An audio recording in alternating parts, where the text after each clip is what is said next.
Everyone, welcome to make it civil platform. तो कैसे हैं आप सब? तो आज यहाँ पर दिल्ली डेवलपमेंट अथॉरिटी द्वारा एक डिटेल नोटिफिकेशन जारी किया गया है। अपने पिछले जो ब्रीफ नोटिफिकेशन दिया था उसके तहत उन्होंने उसी नोटिफिकेशन का डिटेल नोटिफिकेशन अब रिलीज किया है। तो चलिए चलते हैं इस नोटिफिकेशन की तरफ।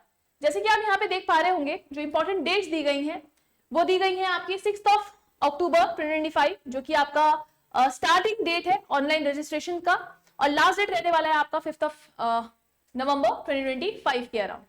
फर्दर बात करते हैं हम अगर पोस्ट की, तो यहाँ पर जो आप देख पा रहे हैं असिस्टेंट एग्जीक्यूटिव की भी पोस्ट है, जूनियर इंजीनियर की भी यहाँ पे पोस्ट रिलीज की गई है बच्चों। तो पहले हम बात करने वाले हैं असिस्टेंट एग्जीक्यूटिव की पोस्ट के बारे में। जैसे कि आप देख रहे हैं, चाहे आप असिस्टेंट एग्जीक्यूटिव इंजीनियर सिविल के लिए अप्लाई कर रहे हो या असिस्टेंट एग्जीक्यूटिव इंजीनियर इलेक्ट्रिकल के लिए आप अप्लाई कर रहे हो, तो यहाँ पे एक बहुत ही खास बात है जो आपको जाननी बहुत जरूरी है। तो 21 से 30 इयर्स की एज यहाँ पर रखी गई है।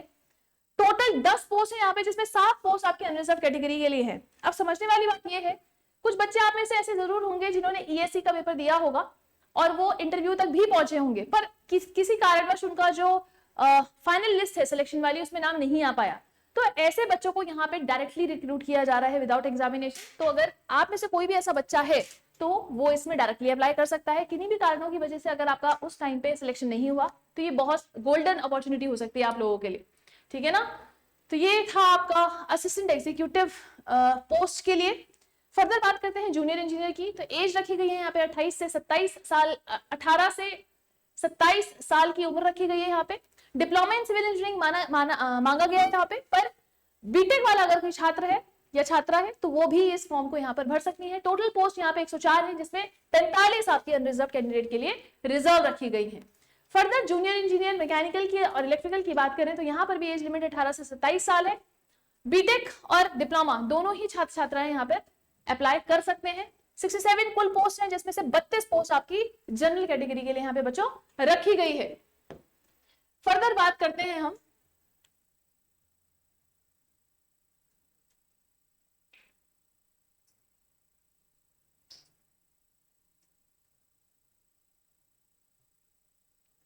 एज लिमिट की। तो अगर आप एज लिमिट यहाँ पे देखेंगे तो यहाँ पे अपर एज लिमिट में रिलैक्सेशन दिया गया है कैटेगरी वाले जितने भी बच्चे हैं उनको। अगर आप एससी एसटी से बिलोंग करते हैं तो 5 साल का, ओबीसी के लिए 3 साल, पीपल विद बेंचमार्क डिसेबिलिटीज के लिए 10 साल, persons with benchmark disabilities OBC के लिए 13 साल, और अगर आप PB person with benchmark disabilities SC ST category से हैं तो उसके लिए 15 साल का रिलैक्सेशन यहाँ पर दिया गया है।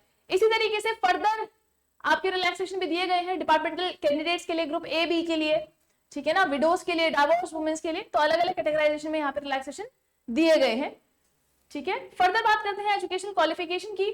तो यहाँ पे देखिए, अब यहाँ पर आपका जो भी डिग्री हो या जो भी डिप्लोमा हो वो किसी मान्यता प्राप्त यूनिवर्सिटी से ही हो, सबसे पहली चीज। दूसरा, यहाँ पे जो रिजल्ट होता है जो आपकी जो भी, चाहे वो डिप्लोमा है चाहे वो बीटेक है, वो डिक्लेयर हो जाना चाहिए by the board of the university before the closing और the last date which is 5 November 2025, ठीक है ना। जब आप एप्लीकेशन फॉर्म का लास्ट डेट है सबमिशन का, तो तब तक आपका जो रिजल्ट है वो डिक्लेयर हो चुका होना चाहिए।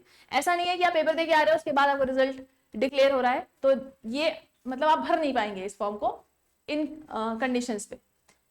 फर्दर अगर हम बात करें आगे एग्जामिनेशन फी की, तो unreserve, other backward classes, NCL, economically weaker section के लिए जो आपका फी रखा गया है वो 2500 रुपए रखा गया है, विच इज नॉन रिफंडेबल। और फीमेल कैंडिडेट्स के लिए, एक्स सर्विसमैन के लिए, people with benchmark disabilities, transgender और जो भी कैटेगरी वाले बच्चे हैं उनके लिए यहाँ पे 1500 रुपए रखे हुए हैं, जो कि रिफंडेबल है, उनको बाद में रिफंड कर दिए जाएंगे, ठीक है। अप्लाई कैसे करना है? अप्लाई करने के लिए आपको जाना है www.dda.gov.in की साइट पे। वहां पे जॉब्स एंड इंटर्नशिप के सेक्शन में जाना है, व्यू ऑल करेंगे, लेटेस्ट जॉब आ जाएगा, लेटेस्ट जॉब में जॉब कैटेगरी में जाएंगे और वहां पे ये डायरेक्ट रिक्रूटमेंट का नोटिफिकेशन आप लोगों को दिखाई पड़ जाएगा और वहां जाके इसको आप अप्लाई कर सकते हैं बच्चों, ठीक है ना।